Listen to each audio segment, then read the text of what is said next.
চলো বন্ধুরা, এই যে আমটা দেখছো এটা নরম নরম হয়ে গেছে, তো কোনো ব্যাপার না। এইটাকে সবে চান করে উঠে শুনছি যে কাঠের জালে রান্না হয়ে গেছে আমাদের বাড়ির পাশে একজনের, তো সেখানে এই আমটা পুড়াবো। তো আম পোড়া দিয়ে কি হয় সেটা তোমরা জানো। চলো আগে আমটা পুড়িয়ে নিই, তারপরে আবার পরে। বন্ধুরা আমাদের কিন্তু আম পোড়া রেডি, দেখেছো?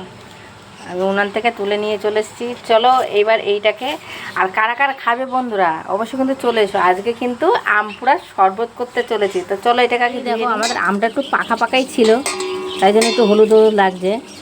হ্যাঁ, এর দারুণ গন্ধটা কিন্তু দারুণ লাগছে বন্ধুরা।